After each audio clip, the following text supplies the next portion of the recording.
पढ़े भाई? 17 का 65। 17 का 65।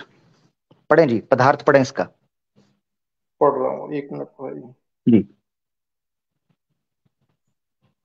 जी, क्रमध्वमग्निना नाक मुख्यम हस्तेषु विव्रत दिव स्पष्ट सर्वथा मिश्रा देवरथ में। जी भाई। हम्म। हाँ, पदार्थ पढ़े, स्वामी दयानंद सरस्वती ने जो भाष्य लिखा हुआ है वो पढ़ेंगे। पदार्थ। पदार्थ। हे वीरो, तुम बिजली से अत्यंत सूख और पात्र में पकाए हुए चावल दाल तरकारी आदि भोजन को हाथों में धारण किए हुए पराक्रम करो, विद्वानों से भाई इधर मिले रुके, हुए भाई इधर न्याय रुके। और हाँ, भाई इधर रुके। जी भाई। ठीक है। अब ये देखिए, वो कहते हैं पात्र में पकाए हुए, क्या मतलब है इसका? बर्तन में पकाए हुए। पात्र। ठीक है। हाँ जी। चावल, दाल, तरकारी आदि भोजन को हाथों में धारण किए हुए पराक्रम करो। हम्म, ठीक है जी। तो मैं जी बेसिकली जो मैं समझा था, ये तो आपने बाद में बताया कि मम्मी गुस्सा कर रही हैं कि रात के इस पहर किस से बात कर रहे हो, क्या मसला चल रहा है। वरना मैं तो आपको किचन में देखा तो मैंने सोचा मैं प्रमाण आपको दिखा दूं कि उन्होंने लिखा हुआ है कि हाथों में पकड़ना है चावल दाल और जी तरकारी। तो मैंने सोचा शायद आप किचन में इस वेद के प्रमाण का पालन करने के लिए गए हैं, अवश्य कोई ना कोई खाएंगे। कोई ऐसा मसला नहीं, चावल दाल तरकारी खाना वेद से विद है, निषिद्ध तो नहीं है। तो आप कुछ हाँ। भी ऐसा काम नहीं कर रहे, कोई ऐसा मसला नहीं। अब असल सवाल ये उठती, ये तो मैं आपसे नहीं पूछूंगा आर्या भाई, क्योंकि एक पब्लिक के लिए सामने छोड़ूंगा कि एक ऐसा ईश्वर जिसने ब्रह्मांड की रचना की, जिसने जी सृष्टि का निर्माण किया, जिसने जी वेदों की रचना की, अपने ज्ञान को कुल कायनात के अंदर प्रकाश के रूप में फैला दिया, वेद रूप चार रूप फैल गए, बड़े बड़े विद्वान निकाले। वो कह रहा है कि चावल बर्तन में पकाकर और दाल और जनाब तरकारी ये हाथों में पकड़कर आपने पराक्रम करना है। अब मैं सवाल सोचता हूँ, मैं ब्रह्मांड का बनाने वाला, उसको चावल दाल क्या मतलब कुछ वो कह देता भाई ठीक है जो हालत है वो करो, जो काम करो अपना। इतना फोकस्ड कि बर्तन में चावल बनने चाहिए, दाल भी होनी चाहिए, नमक इतना डालना, तड़का ऐसे लगाना, दही अगर खट्टा है तो साथ थोड़ा सा धनिया डाल देना, कुछ चटनी चुटनी बना। नहीं, मैं समझ नहीं पाता हूँ। खैर, असल विषय की तरफ आ जाते हैं। आर्य भाई, आप खैरियत से हैं? जी भाई। जी आर्य भाई, आप चूंकि आर्य समाज से हैं तो मूर्ति पूजा तो नहीं करते होंगे? जी नहीं। नहीं करते हैं। मूर्ति पूजा के बारे में आप क्या कहते हैं? क्या मतलब, मेरा क्या कहने का मतलब है, जब मैं ईश्वर को मानता हूँ, मूर्ति पूजा के बारे में मैं क्या कहूँ मतलब। नहीं, मैं जानना ये चाहता हूं कि मूर्ति पूजा क्यों नहीं करते? आप पाप समझते हैं, धर्म समझते हैं, क्यों नहीं करते? नहीं, कुछ भी समझते नहीं है, जब करना ही नहीं है, जब क्यों करे नहीं मतलब। नहीं, नहीं नहीं। ओहो, इतने बड़े, इतनी मेजोरिटी के अंदर, वास्ट मेजोरिटी में लोग मौजूद हैं जो मंदिर की बात कर रहे हैं। वो कहते हैं राम मंदिर बनना, मूर्ति बनना चाहिए, शिवलिंग का मंदिर निकल आया ज्ञान वापी के तो अंदर। यदि वो मेजोरिटी में तो मूर्ति हाँ। जी जी। नहीं, मेजोरिटी में तो भाई क्रिश्चियन भी है, मेजोरिटी में तो मुस्लिम भी है, तो हम तो क्रिश्चियन को भी नहीं मानते, इस्लाम को भी नहीं मानते। हाँ हाँ, ये वो आपकी मतलब बात ठीक मेजोरिटी है, में होना मगर सही थोड़ी। मैं तो आपसे सनातन के बारे में पूछूं। आर्य समाज, आप सनातनी भी है ना, कि सिर्फ आर्य समाजी हैं? हाँ, सनातनी कह लो, वैदिक धर्मी कह लो, हाँ जो भी आप नाम हाँ देना चाहो। हाँ हाँ हाँ हाँ, वो अब आप सही कह रहे हैं, नाम तो कोई भी दे देंगे क्योंकि सनातन धर्म नाम जो है वेद के अंदर तो आया कोई नहीं। अच्छा, मसला इस वक्त ये पड़ गया हुआ है। भाई ये आपसे पूछना चाह रहा हूँ कि चूंकि आप सनातन हैं, चूंकि आप जी भाई। वैदिक धर्म के मानने वाले हैं, और चूंकि आप आर्य समाजी हैं, और चूंकि आप मूर्ति पूजा नहीं करते, ये सारी चीजें जब क्लब होती हैं तो एक इशू ये सामने आता है कि आप इतने बड़े सनातन धर्म के लोग जो कि मूर्ति पूजा कर रहे हैं, उन उनसे डिफरेंट आप में और उनमें अंतर क्या है? क्यों मूर्ति पूजा नहीं आप करते? वो तो कहते हैं मूर्ति पूजा सनातन धर्म का जो है ना एक अटूट विशेष जो है ना वो कर्म है, और ये सारे मामलात हैं, धर्म का एक रंग है, उसके अंदर रीत है, परंपरा है, रवाज है। तो इस पर क्या कहेंगे आर्य भाई? आर्य भाई किधर गए जी? आवाज नहीं आ रही इनकी। अहिर भाई, आपको आ रही है? Hello hello. आवाज चली चली गई जी उनकी कहीं पे। अब आ गई। ओह, अब आई है, अब आई है जी आर्य हेलो। भाई। हम्म। जी जी भाई। आमिर भाई। जी जी। मैं कुछ पूछ रहा था आपसे प्यारे भाई। जी, मैं भी ये बता रहा था, वो तो वही सनातनी बताएंगे कि वो ऐसा क्यों मानते हैं, इसमें मतलब मैं क्या कह सकता हूँ। नहीं, यदि कोई अब नहीं ये कहे देखें, कि, हाँ देखें आर्य मेरी बात भाई, सुने, मसला कोई ये है। कोई जी कोई चलें चलें, आप बोल इस्लाम रहे को हैं, आप मानने बोल रहे वाला, हैं जी, जी। कोई इस्लाम को मानने वाला कोई ये बोले कि जी मजार पे मजार पे जाना या मतलब बाबों को मानना ये जो है इस्लाम का अभिन्न अंग है, तो इसमें तो वही बता दो उसने ना कि वो ऐसा क्यों मानते हैं। तरह तरह के लोग हैं। आर्य भाई, आर्य भाई, आप ये कहना चाह रहे हैं कि आपको नहीं पता कि आप मूर्ति पूजा क्यों नहीं करते, ये कहना चाह रहे हैं? नहीं, जब एक बार जो सिद्धांत बता दिया कि भाई आपको ईश्वर की उपासना इस तरीके से करनी है, तो अब तरह तरह के मतलब तरह तरह के सिद्धांत के अलग अलग लोग रह रहे हैं, तो अब हम उनके बारे में हम क्या कहें मतलब।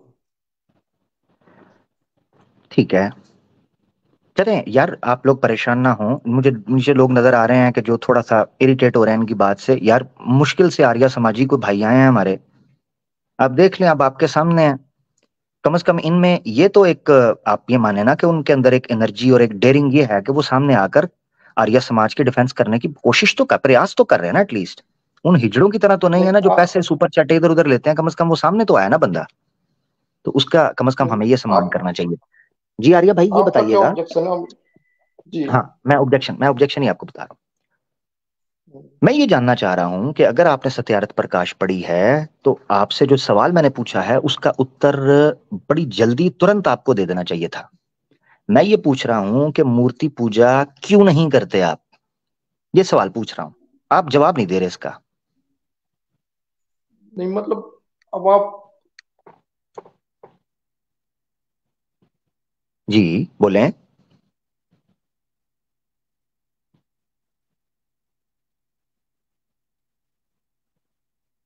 एक मिनट, मेरे ख्याल इनकी आवाज नहीं आ रही, अहीर भाई आ रही है इनकी आवाज? नहीं नहीं, अब नहीं आ रही।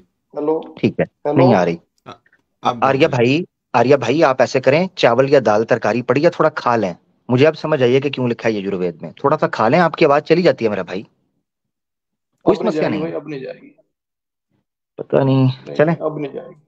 एक मिनट जरा, बसालत आदम भाई भी हमारे साथ मौजूद हैं जी बैक स्टेज पे, काफी देर से बसालत भाई थे, मैं चाह रहा था कि फॉर द राइट टाइम इनको मैं इनवाइट करूं। बसालत आदम भाई आपको वेलकम करते हैं, कैसे हैं प्यारे भाई, ठीक हैं, खैरियत से हैं? अस्सलाम वालेकुम रहमतुल्लाह।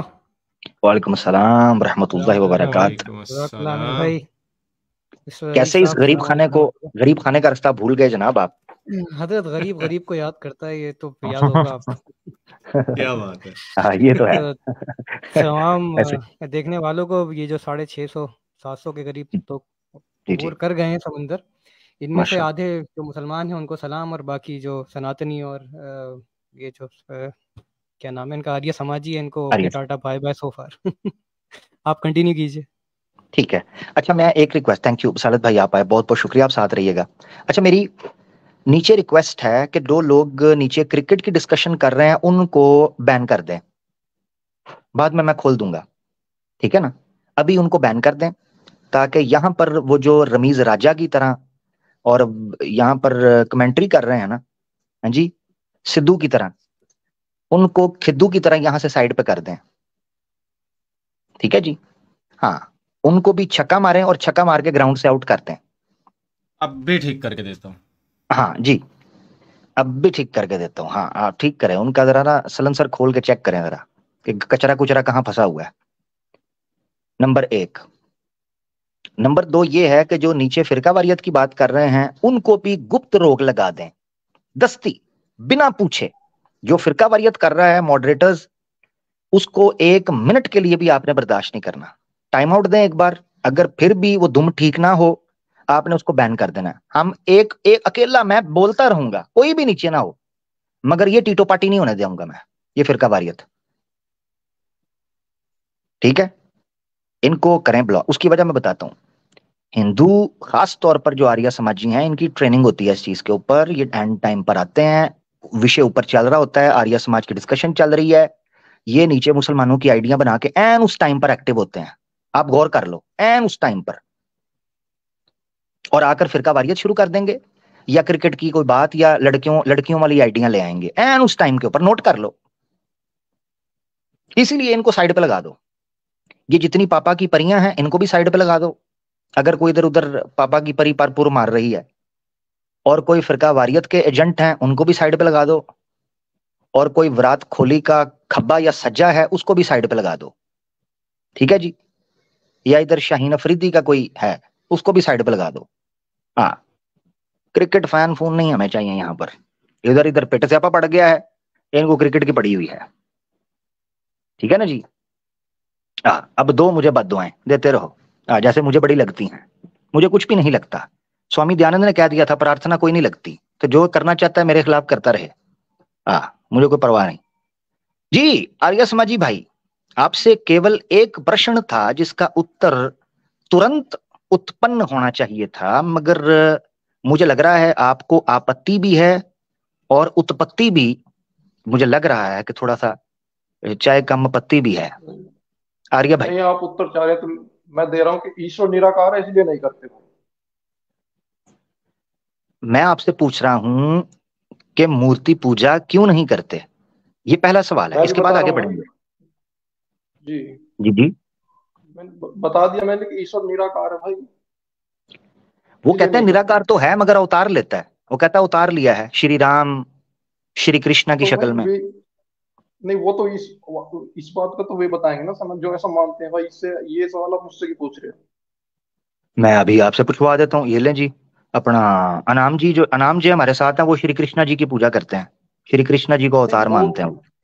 अनाम जी ऐसे ही फिर हैं। एक मिनट रुकिएगा आर्य भाई, साथ रहिएगा। अनाम जी आपको स्वागत करते हैं सबसे पहले तो।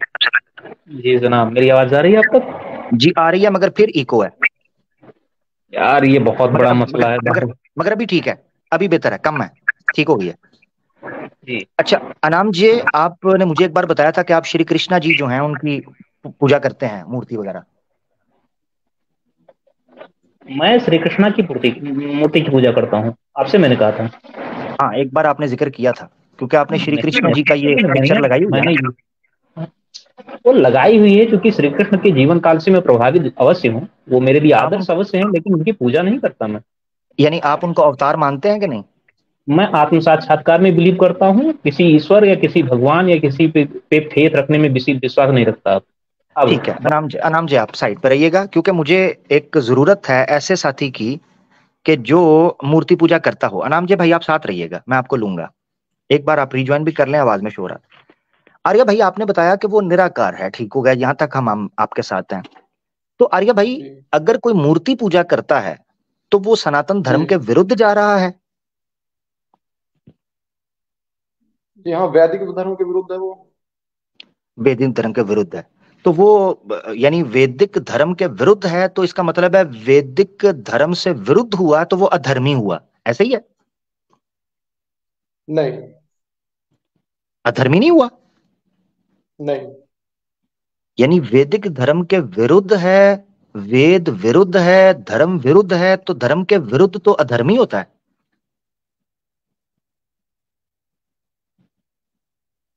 हाँ जी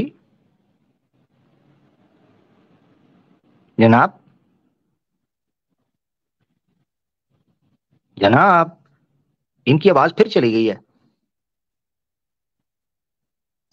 ये क्या चक्कर है? आवाज नहीं आ रही।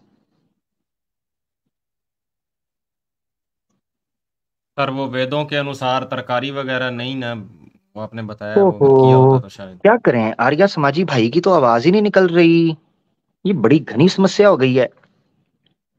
आर्या समाजी भाई कह रहे हैं कि नहीं वो अधर्म नहीं होगा, स्वामी दयानंद कह रहा है मूर्ति पूजा अधर्म है, किसको माने? हाँ जी, वो तो कहता है ये अधर्म है, प्रमाण मेरे जिम्मे को 85 बार दिखा चुका हूं। वो कहता है मूर्ति पूजा पुण्य तुम्हारे कहने से भी अधर्म ठहरा, जो जो ग्रंथ मूर्ति पूजा के प्रमाण के लिए जिनका तुम उपयोग करते हो उनका प्रमाण देना जानो नास्तिक होना है। न सिर्फ ये कि अधर्म है बल्कि नास्तिकता है, वेद निंदक है। आर्य भाई आप वाकई स्वामी दयानंद सरस्वती के शिष्य है ना, उनके भक्त है ना, ये ना हो काम खराब हो जाए। हाँ जी यार इनकी आवाज नहीं आ रही। अब अजीब बात यह है कि स्वामी दयानंद वो कहते हैं ना, रांझा रांझा कर दी नहीं मैं आपे रांझा हुई है, हीर हीर ना आखो कुड़ियो मैं ते साहेबा होई, मूर्ति लैके आवे दयानंद दी तुहाडी स्क्रीन ते 3 फुट दी मूर्ति लग गई ये। हे मूर्ति पूजा का विरोधी खुद मूर्ति बनकर मुंह बंद करके चुप करके खड़ा है। जो आधा नंगा जीवन काल में घूमता रहा उसको चिट्टे कपड़े पहना दिए, किथे गया तुहाडा भगवा कलर? सवाल तो ये है, वो भगवा किधर गया है? चिट्टा पहना दिया है, और टोपियां चिट्टी पहन ली हैं, ये क्या चक्कर है? वो जो आपका भगवा कलर था वो किधर गया? वो साउथ अमेरिका में जाके घिस दिया है कहीं? को ब्लीच लगा के धो तो नहीं दिया? क्या बना है कि भगवा कलर बदनाम ही बड़ा हो गया है? और ड्रामेबाजों को आर्या समाजी आएगा भी कि नहीं? या को मेरे नसीब में भी आर्या समाजी चबाना लिखा है कि नहीं लिखा? बसालत भाई, अहीर भाई, क्या करूं मैं? आमिर भाई, हुआ कुछ यूं है कि अभी जब मैंने स्ट्रीम ज्वाइन की थी तो मैंने कमेंट किया था कि आर्या समाजियों को जब पता चला कि आमिर हक की स्ट्रीम चल रही है तो ये चले गए दही लेने। लेकिन अब की जो मालूमात पड़ी है उसके मुताबिक पता चल रहा है कि इनकी जो माएँ हैं इन्होंने इनको भेजा कि जाओ फला गांव माता का दूध निकाल के लाओ। तो ये उसका दूध निकालने गए ताकि इनकी अम्माएँ चाहती थी कि स्ट्रीम ना देखें आमिर हक की, भड़क जाएंगे। तो वापस आए, माँ ने सोचा कि 5-10 किलो तो निकाल के लाया होगा। निकाल के लाया कितना? 1 पाव। माँ ने कहा उल्लू के पट्टे, तुझे क्वांटिटी वाइज अच्छा खासा दूध निकाल के लाना चाहिए था, तू लाया 1 पाव। तो कह रहे माँ ये छोड़ो, ये देखो दूध कितना गाढ़ा है। माँ ने जब दूध देखा तो थप्पड़ मारा, कहा तू गांव माता का नहीं, उल्लू के पट्टे, तू बैल पिता का दूध निकाल के ले आया। इसे कहते हैं, हाँ, इसे ये कहते हैं। जबरदस्त जबरदस्त, मेरे मुंह की बात छीन ली। क्या बात, क्या बात है, ये हुई ना बात। तो इनको कहा था थन को जाके हाथ लगाएं, इन्होंने जाके बरवजन किसी और को हाथ लगा दिया। ठीक है ना जी? तो ये कोई कुछ शर्म, कुछ लज्जा होती है, कुछ हया होती है। आर्या समाजियों, तुम्हें क्या खबर कि वो क्या होती है? एक आर्या भाई आया है, वो पहले ही किचन में खड़ा हो गया है कि आवाज़े हक पे जा रहा हूं, कहीं शुगर लो हुई तो गिर ना पड़ूं, इधर ही को पानी का फक्का मार लूंगा और अंडा तोड़ के मुंह में उड़ेल लूंगा। चीनी का डब्बा अम्मी ने रखा था जो सुबह खीर में डालना था, उसी का चम्मच मुंह में फेंक लूंगा। जान तो बचे, क्योंकि जान बची तो लाखों पाए, लौट के बुद्धू घर को आए। सवाल तो ये है जी यार, ये किंग कॉन्ग को मक्खियां भेज रहे हैं मारने के लिए। कमाल करते हो यार, कोई स्वामी का कोई अल्टरनेट लेके आओ तो बात बने भी।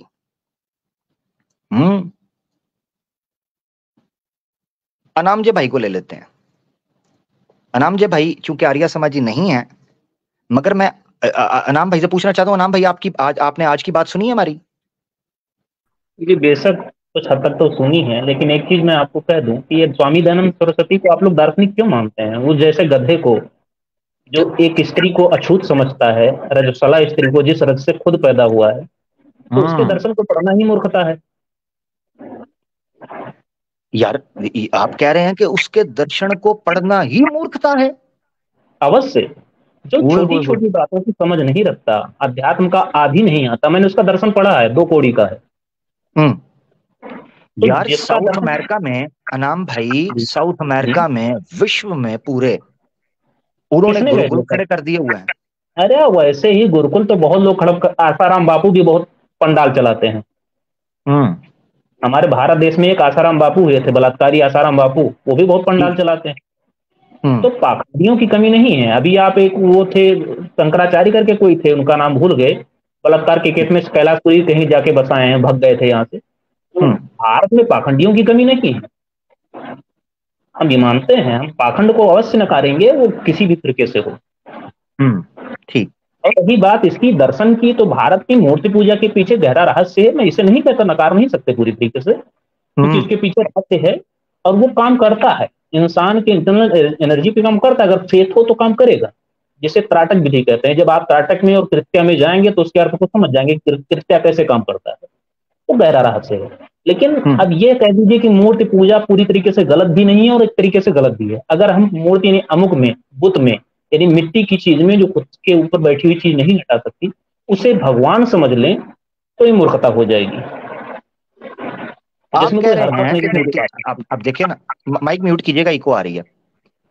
आप अब कह रहे हैं कि मूर्ति पूजा के अंदर एक गहरा रहस्य है और इसको पूरी तरह नकारा नहीं जा सकता, इसके फायदे होते हैं।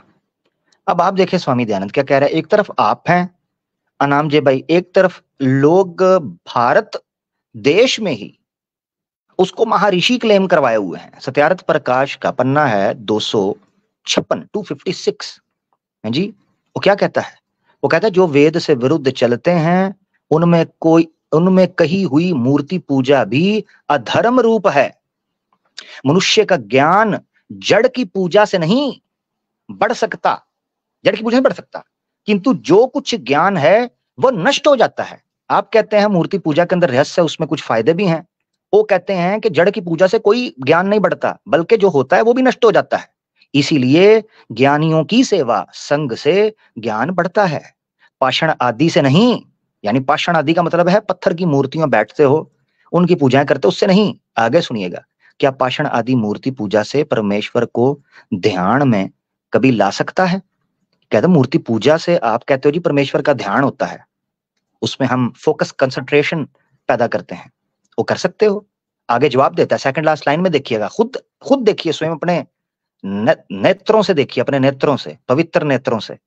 नहीं नहीं, अनाम जी बोलता है नहीं नहीं, मूर्ति पूजा सीढ़ी नहीं किंतु एक बड़ी खाई है जिसमें गिरकर चकनाचूर हो जाता है। पुण्य उस खाई से निकल नहीं सकता किंतु उसी में मर जाता है। आपके सामने है, मेरे अपने शब्द हों तो बताइएगा। फिर वो सवाल करता है, अनाम जी भाई ये प्रमाण भी ले लीजिए। आपने कहा फायदा होता है, वो कहता है एक रत्ती का, और उसने ये बोल दिया, कहता है एक रत्ती का फायदा नहीं होता, बल्कि वो कहता है इसका नुकसान होता है। पता क्या कहता है वो? आखिरी लाइन पूरा पढ़ लीजिए, मैंने दिखा दिया। 11वां समूलास है, सफा 251। प्रश्न पूछा गया ये उनसे, उन ध्यान होता है प्रार्थना, तो आपको क्या दिक्कत है? ना करने से कुछ ना करना तो अच्छा है ना। आखिरी लाइन में उसने क्रक्स निकाल दिया। वो कहता है अनेक दोष पाषाण आदि मूर्ति पूजा करने से सिद्ध होते हैं। वो कहता है मूर्ति पूजा का फायदा नहीं, बल्कि दोष, अनेक दोष, एक नहीं अनेक दोष पाषाण आदि मूर्ति पूजा करने से सिद्ध होते हैं। उसमें उसने कहा ये मूर्ति पूजा जब सामने होती है तब तो भय रहता है, जब मंदिर से निकलते हैं तो मारकाट की बात, रेप की बात, चोरी की बात, सब चीजें वही करते हैं। क्यों? क्योंकि उनको पता है केवल मूर्ति पड़ी है वहां, वही है। फिर इसको भी नकार दिया उसने कि ये जो कहते हैं कि मूर्ति के अंदर चंद वेद के मंत्र पढ़ें और आवाहन जो है ना वो आवाहन नहीं करते तब तक, यानी आवाहन करते हैं तब देवता उसमें आ जाता है, तो वो जो है ना उसकी तब हम पूजा करते हैं, वैसे नहीं करते, विसर्जन के बाद वो चला जाता है। उस पर वो सवाल करता है, तो जवाब देता है, उत्तर वो कहता है जो मंत्र को पढ़कर आवाहन करने से तब तक देवता आ जाता है तो मूर्ति चेतन क्यों नहीं हो जाती? कहता है ये मूर्खता की बात क्यों करते हो, मूर्ति चेतन क्यों नहीं होती फिर? और विसर्जन करने से चला जाता है तो वह कहां से आता और कहां जाता है। इसी बेस पर उसने मूर्ति पूजा को पाप कह दिया था। ये आपकी स्क्रीन पर है, सफा 255, 11वां समूलास। वो क्या बोलता है? प्रश्न किया जाता है मूर्ति पूजा में पुण्य नहीं तो पाप तो नहीं ना, यानी पाप तो नहीं है ना, पुण्य ना सही। वो कहता है कमाल करते हो। उसने 4 लाइनों में ऊपर एक्सप्लेन किया कि कर्म 2 प्रकार के हैं जो वेद से निकलते हैं, एक निषिद्ध है और एक विद्ध है। वो कहते हैं जब ये आखिरी लाइन में कहता है, सेकंड लास्ट लाइन से आखिरी लाइन, जब वेदों से निषिद्ध मूर्ति पूजा आदि कर्मों को तुम करते हो तो पापी क्यों नहीं हो? दूसरे लफ्जों में मूर्ति पूजा को वेद से निषिद्ध, अधर्म, दुष्ट, दोष और पाप वो कहता है। और आज के विषय में मैं सिद्ध कर चुका हूं कि स्वामी दयानंद सरस्वती कहता है कि ईश्वर अपने भक्तों के पाप भी क्षमा नहीं करता और ना उनके पापों को छुड़ाता है, ये उसने कहा है। हालांकि मैं इस पार्ट के ऊपर अभी बात करना चाहता था, वो बीच में ही रह गया है। कि खुद वेद में, मनुस्मृति में और इवन भगवत गीता में पापों को क्षमा किया गया है। अभी इसको मैं करूंगा, मगर अभी मैं इस एंगल पर बात कर रहा हूं कि फिर मूर्ति पूजा किस अनुसार हो रही है? आर्य समाज के ऊपर बैन क्यों नहीं लग रहा? इनको सनातन से एक्सक्लूड क्यों नहीं किया जाता? नाम जी, आप इस पर बात कीजिए ना मेरा भाई श्रीमान। माइक अनम्यूट कीजिएगा, बोलिएगा। देखिए, मेरे अपने वैयक्तिक विचार से मूर्ति पूजा इस नजरिए से गलत नहीं है। अगर वो साधन हो, अगर वो साध्य हो जाए तो गलत है। अगर ये हो जाए कि मूर्ति ही सब कुछ है तो गलत दिशा में यात्रा हो जाएगी। लेकिन अगर मूर्ति साधन हो, जैसे अगर वो कहते हैं प्राण प्रतिष्ठा कर देना या कुछ भी कर देना, एक आर्यभट्ट की वो मेरी बात थोड़ी अजीब होती है, मैं इसके लिए क्षमा चाहूंगा अमित जी, और हो सकता है कि थोड़ा बहुत मैं आपसे ही सहज महसूस कर पाता हूँ बात करते हुए। किसी और से बात करता हूँ तो थोड़ा वह असहज महसूस करता है, क्योंकि मेरी बात थोड़ी अजीब है, तो थोड़ा समझ लेना। तो बात ये है कि जो इसमें मूर्ति पूजा के पीछे जो कॉन्सेप्ट है, बात ये इसके पीछे, अच्छा एक चीज और मैं कहूंगा, मैं थोड़ा अलग ले जा रहा हूँ बहुत दिन पहले, क्योंकि बाद में मौका नहीं मिलेगा। उस दिन आपने प्रश्न किया था श्रीमद् भगवद गीता के वसीले से, मैंने तुरंत जवाब उसका ढूंढा था और उसका उत्तर मिला था। श्रीमद् भगवद गीता का वो श्लोक गलत नहीं था जिसमें कहा था कि मैं नक्षत्रों में चंद्रमा हूँ। ये प्रश्न वो असल में सवाल ब्रदर राहुल कहे तो वो मौजूद हो तो ही वो कर पाएंगे। तो वो आएंगे तभी होगा। हालांकि उसका जवाब तुरंत मैंने जब दोबारा उसका, क्योंकि संस्कृत मुझे इतना आता नहीं, हिंदी भाषा मेरी अपनी है, उसी में मैंने एमए किया, उसी में एमफिल किया, तो हिंदी भाषा में आप कुछ भी करें तो हिंदी भाषा में मेरी रिसर्च होती है। अच्छा, मेरे परिवार वाले तो संस्कृत पढ़ते हैं, संस्कृत मुझे उतना पढ़ना नहीं आता, लेकिन हाँ हिंदी में अगर अर्थ निकला है तो उसका अर्थ निकाल लेता हूँ।